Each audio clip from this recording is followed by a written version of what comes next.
నమస్తే, welcome to Telugu రాజ్యం health and fitness. ఇవాల్టి మన కార్యక్రమంలో మనతో పాటు professor and dental surgeon doctor V Haridevaraj Chaudhary గారు ఉన్నారు.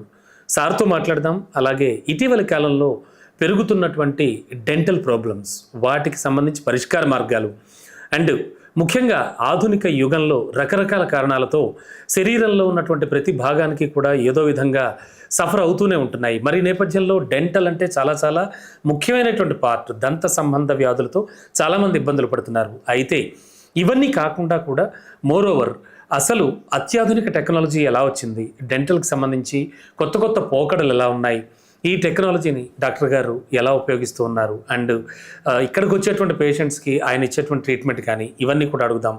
అండ్ ముఖ్యంగా వి హరిదేవరాయ్ చౌదరి డాక్టర్ గారి గురించి మాట్లాడుకుంటే కనుక దాదాపు ఆయన 6-7 జిల్లాలకు సంబంధించి, రాష్ట్రాలకు సంబంధించి కూడా ఆయన అనేక చోట్ల డెంటల్ కాలేజెస్కి సంబంధించి, అంటే మెడికల్ కాలేజెస్కి సంబంధించి ప్రొఫెసర్గా ఉన్నారు, డీన్గా ఉన్నారు, విద్యార్థులకు బోధిస్తూ ఉన్నారు. అండ్ మోరోవర్ 25 years అబౌవ్ కూడా ప్రాక్టీస్ చేస్తూ ఉన్న డాక్టర్ గారితో మనం మాట్లాడదాం. రెగ్యులర్ డెంటల్ ప్రాబ్లమ్స్ కానీ వాటి నివారణ ఉపాయాలు, నివారణ మార్గాలు, అంటే సర్జరీ వరకు ఎప్పుడు వెళ్తుంది, ఎందుకు వెళ్తుంది, ఇవన్నీ కూడా డాక్టర్ గారిని అడిగి తెలుసుకుందాం. డాక్టర్ గారు నమస్తే. నమస్కారం. చాలా రోజులైంది సార్, ఎలా ఉన్నారు? చాలా సంతోషం. Super sir, fine, thank you sir. Sir, జనరల్గా డెంటల్ సంబంధించిన సమస్యలు అంటే రెగ్యులర్గా, ఫ్రీక్వెంట్గా, నాట్ ర్యాండమ్ సార్, రెగ్యులర్గా మీరు గమనించేటువంటి డెంటల్ సమస్యలు ఎలా ఉంటున్నాయి సార్ ఇప్పుడు సొసైటీలో? అంటే మనం ఎప్పటి నుంచో, అంటే పూర్వకాలం నుంచి చూస్తున్నామండి. ఇదివరకు ఏంటంటే ఎక్కువ డెంటల్ ప్రాబ్లమ్స్ అంటే ఏదో పళ్ళు పుచ్చిపోవటం లాగా ఉండేది. ఈ చిగురు వ్యాధులు చాలా తక్కువ ఉండేది అనమాట. ఇప్పుడు మనం ఈ అడ్వాన్స్డ్ అవుతున్న కొద్దీ, అంటే మనది ఇండియా ఏంటి, it's a developing country. So ఈ డెవలపింగ్ కంట్రీలో ఏంటంటే జనరల్గా ఎప్పుడు డిసీజెస్ ఎక్కువ ఉంటాయి. అది జనరల్ డిసీజెస్ కానీ డెంటల్ డిసీజెస్ కానీ ఏదైనా పెరుగుతూ ఉంటాయి అనమాట. Because of the change of the life style and behavioural changes and the food habits వల్ల. సో ఈ టెక్నాలజీ అడ్వాన్స్ అయ్యే కొంది, సిస్టమ్ ఇట్లా మాడిఫై అయ్యే కొంది ఏమవుతుందంటే ఈ పళ్ళు పుచ్చిపోవటమే కాకుండా చిగుళ్ళ వ్యాధులు, ఎగుడు దిగుడు పళ్ళు ఎక్కువ రావటము, ప్లస్ నోటి క్యాన్సర్లు ఎక్కువ కూడా చూస్తున్నాం మనం ఈ అడ్వాన్స్డ్ కండిషన్స్లో. ఇంకోటి ఏంటంటే వాళ్ళకి జనరల్గా ఎక్కువ స్ట్రెస్, పబ్లిక్ ఎక్కువ స్ట్రెస్ అవుతున్నారండి. అంటే ఇదివరకు కంటే కూడా ఇప్పుడు మనము ఈ general health problems, stress, diabetes ఇవన్నీ ఎక్కువ చూస్తున్నాం. వీటి వల్ల కూడా ఏంటంటే పళ్ళు చిగుళ్ళు దెబ్బతింటాయండి. సో ఈ విధంగా ఏంటంటే పేషెంట్స్కి ఎక్కువ పళ్ళు చిగుళ్ళు ఎఫెక్ట్ అవుతున్నాయి. అవి కాకుండా మళ్ళీ జ్ఞానదంతాలు కూడా చాలా ఇబ్బంది పెడుతున్నాయి. సో అందుకోసం మనం ఎక్కువసార్లు జ్ఞానదంతాలు కూడా తీయాల్సి వస్తుంది. ఎక్కువ మంది పబ్లిక్, ఆల్మోస్ట్ 80% ఆఫ్ ద పబ్లిక్కి జ్ఞానదంతాలు తీయాల్సి వస్తుంది. అంటే లేట్గా రావడం జరుగుతుందా జ్ఞానదంతాలు అనేవి, లేకపోతే అసలు ఒక టైం, ఒక ఏజ్ ఏమైనా ఉంటుందా ఎవరికైనా కూడా? జ్ఞానదంతాలు స్టార్ట్ అయ్యేది మనకి 18 years తర్వాత వస్తుందండి బయటికి పంటలో నుంచి. అయితే ఈ జ్ఞానదంతాలు రావడానికి ఏమవుతుందంటే చోటు లేక, సో దవడ అనేది ఎక్కువ మనకి ప్రెషర్ పెట్టకపోవటం వల్ల సో ఏమవుతుందంటే అది వంకరగా వస్తుంది అనమాట, డిఫరెంట్ యాంగులేషన్స్లో. దానివల్ల ఏమవుతుందంటే ఆ పబ్లిక్కి అక్కడ నొప్పి వస్తుంది, ఆ పంటికి అక్కడ నొప్పి వచ్చి పక్క పన్నును దెబ్బతీస్తా, ఇట్లా వేరియస్ యాంగులేషన్స్లో రావటం వల్ల మనం వాటిని ఎక్స్రే చూసి దాని ప్రకారం మనం తీసేయాల్సి వస్తుంది. అంటే ఇవన్నీ కూడా ఎందుకంటే just because of the food habits అండి. అంటే ఇదివరకు పాతకాలంలో ఏంటంటే వాళ్ళు ఎక్కువ మంది గట్టి పదార్థాలు నవ్వులేవాళ్ళు. అంటే చెరుకు కానీ, మామిడికాయలు, జాంకాయలు, బెల్లం ముక్కలు అన్ని గట్టి నవ్వులేవాళ్ళు, నట్స్ కానీ ఏదైనా సరే.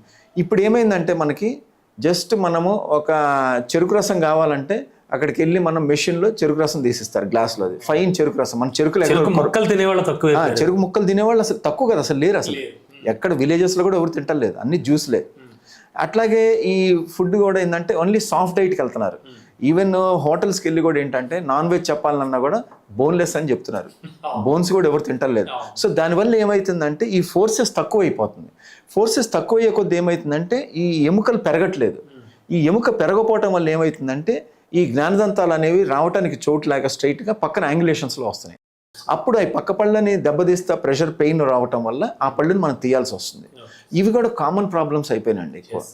సార్, అంటే మీరు ఇప్పుడు ఒక మాట చెప్తూ ఆ ఎక్సర్సైజ్ అనేటువంటి పదాన్ని వాడారు. అంటే టీత్కి, పళ్ళకి ఎక్సర్సైజ్ అంటూ ఉంటుందా? అంటే ఒకప్పుడు ఎక్సర్సైజ్ వేరుగా ఉండేది, ఇప్పుడు వేరుగా ఉంటుంది అంటున్నారు. Is it necessary for teeth to అంటే ఎక్సర్సైజ్ అనేది నెసరీ అంటారా ఎట్లా? అంటే ఎక్సర్సైజ్ అంటే ఏంటంటేనండి, పళ్ళకి మనము ఈ డెవలపింగ్ స్టేజ్లో అంటే మనకి ఏంటంటే ఆల్మోస్ట్ 18 to 21 ఇయర్స్ వరకు ఎముక పెరుగుతూ ఉంటుంది బోన్, దాని తర్వాత ఆగిపోయింది. సో ఈ డెవలప్మెంట్ గ్రోయింగ్ స్టేజ్లో కనుక వాళ్ళు మంచి ఆహార పదార్థాలు గట్టిగా కూడా నవ్వులుతూ ఉంటే ఏమైందంటే ఆ ఎముక కూడా కరెక్ట్గా ఎక్స్పాన్షన్ అయ్యింది, బోన్ కూడా పెరుగుతూ ఉంటుంది. ఏదైతే మనం ఎంతసేపటికి సాఫ్ట్ డైట్ తీసుకుంటాం మనం మెదలకుండా కూర్చుంటామో ఆ వర్క్ ఎక్కువ లేకపోయేసరికి ఆ ఎముక పెరగదు, అక్కడికి ఆగిపోయింది అది. సో అప్పుడు ఏమైందంటే రావాల్సిన అన్ని పళ్ళు రావన్నమాట. అంటే మనకి ఏంటంటే టోటల్ 32 టీత్ ఉంటాయి. సో ఈ జ్ఞానదంతాలు 4 ఉంటాయి, 4 సైడ్స్. ఈ బోన్ పెరగపోవటం వల్ల ఆ 4 సైడ్స్ 4 జ్ఞానదంతాలు అవి బయటికి రావడానికి చోటు ఉండట్లేదు. సో దానివల్ల ఏమవుతుంది, వేరియస్ యాంగులేషన్స్లో ఉంటాయి. మనకి క్లియర్ కట్ ఒక ఓపీజీ అనేది ఎక్స్రే తీసుకుంటే అందులో మనకి క్లియర్ కనపడిపోతుంది అది సరిగ్గా రావట్లేదని. సో కంపల్సరీ వాటిని తీయాల్సి వస్తుంది అనమాట. వీటితో పాటు ఇంకో కామన్ కంప్లైంట్ ఏమవుతుందంటే మనం మోస్ట్ ఆఫ్ ద పేషెంట్స్ చూస్తున్నాం ఇప్పుడు, అల్సర్స్ అని చాలా కామన్గా వస్తున్నాయి, నోటి అల్సర్స్. ఇది వరకు ఇంత ఇది లేదండి. ఈ నోటి అల్సర్స్ ఎక్కువ ఎందుకంటే డ్యూ టు స్ట్రెస్ వల్ల. స్ట్రెస్ వల్ల ఏమవుతుందంటే వాళ్ళకి సరైన ఆహారం తీసుకోక వాళ్ళకి ఒంట్లో బి కాంప్లెక్స్ ఇవన్నీ తగ్గిపోయి, వైటమిన్ సి, బి కాంప్లెక్స్ ఇవన్నీ తగ్గిపోయి వాళ్ళకి ఏంటంటే స్ట్రెస్ వల్ల అల్సర్స్ ఎక్కువ అవుతున్నాయి. పర్టికులర్గా మనకి పెద్దవాళ్ళలో చూస్తున్నాము, మళ్ళీ స్టూడెంట్స్లో కూడా చూస్తున్నాం అల్సర్స్. స్టూడెంట్స్ ఏమో ఆ చదువుల్లో పడి ఇంటర్మీడియట్ 10th ఇంటర్మీడియట్ వాళ్ళకి అల్సర్స్ ఎక్కువ అవుతుంది, నోట్లో అల్సర్స్. ఇక్కడ పెద్దవాళ్ళకి ఆ వర్క్ లోడ్ వల్ల వాళ్ళకి అల్సర్స్ ఎక్కువ అవుతున్నాయి. సో ఈ అన్ని గ్రూప్ ఆఫ్ పబ్లిక్లో మనం చూస్తున్నాం. సో వీళ్ళందరూ ఏంటంటే వాళ్ళు ఆ స్ట్రెస్ అనేది కొంచెం తగ్గించుకొని ఈ బి కాంప్లెక్స్ అంటే vitamin B and vitamin C ఏంటంటే మనకి వాటర్ సాల్యుబుల్ అంటామండి. అంటే రోజు మనకి వెళ్ళిపోతుంటుంది అది యూరిన్లో కానీ ఎట్లయినా సరే. సో అవి మనకి రీప్లేస్మెంట్ కావాలా. ఇప్పుడు ప్రజెంట్ మనకి దొరికే బయట ఆహార పదార్థాల్లో వీటిలో మనకు ఆ ఫుడ్ కరెక్ట్గా దొరకట్లేదు, ఆ బి కాంప్లెక్స్. సో అందుకోసం మనం చేయాల్సి వస్తుంది, వాళ్ళకి వైటమిన్ బి ప్రిస్క్రైబ్ చేయాల్సి వస్తుంది. అంటే బి కాంప్లెక్స్ క్యాప్సూల్స్ రోజుకి ఒకటి వేసుకోండి, లేకపోతే ఆల్టర్నేట్ డే ఒకటి వేసుకోండి అని మనం ప్రిస్క్రైబ్ చేయాల్సి వస్తుంది, మల్టీవిటమిన్. సో ఇవన్నీ ఎందుకు వస్తున్నాయంటే ఈ మెడిసిన్స్ ఎక్కువ usage because of our diet. ఇప్పుడు మనకు దొరికే బయట ఆహార పదార్థాలు కూడా అన్ని కంటామినేటెడ్ ఉంటున్నాయండి.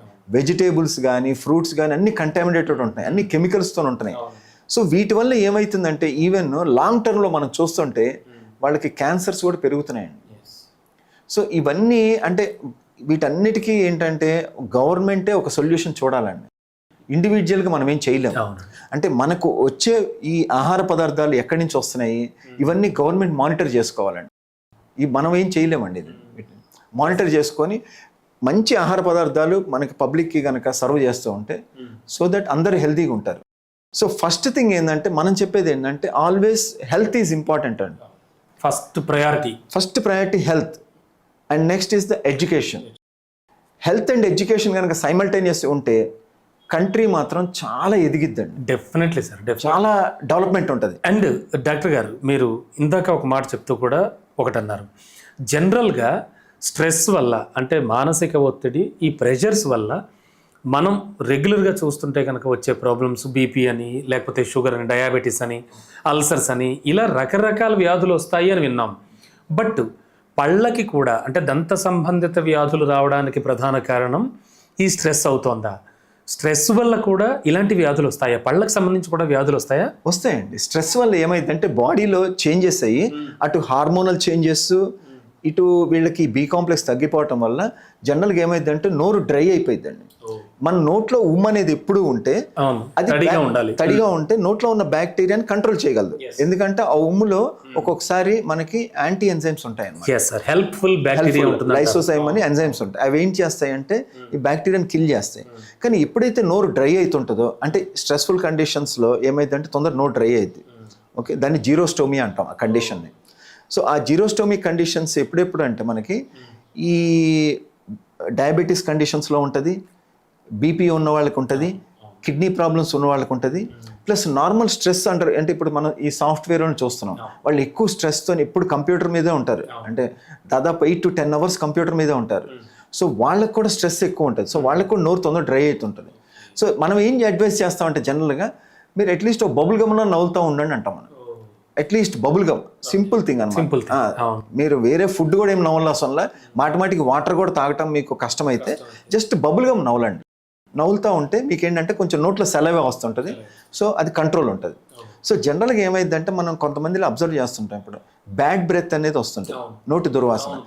అది అది ఏంటంటే అది ఏదో ఇన్ఫెక్షన్ వల్ల అని కాదు, ఇన్ఫెక్షన్ వల్ల కూడా వస్తుంది. కాకపోతే ఏంటంటే ఈ స్ట్రెస్ వల్ల నోరు డ్రై అయ్యటం వల్ల కూడా వచ్చింది అనమాట. సో అందుకోసం ఇవన్నీ అవాయిడ్ చేయడానికి ఏంటంటే మీరు అట్లీస్ట్ ఒక నార్మల్ బబుల్గా నవ్వుతూ ఉంటే మీకు కూడా మంచి పళ్ళకి ఎక్సర్సైజ్ ఉంటుంది, ప్లస్ అట్లానే మీకు సైమల్టేనియస్గా మీ హెల్త్ కూడా మంచిగా ఉంటుంది. పళ్ళు కూడా మంచి కండిషన్లో ఉంటాయి, చిగుళ్ళు కూడా దెబ్బతినవు, నోరంతా సలైవా ఉంటుంది, సో మీకు ఇబ్బంది ఉండదు.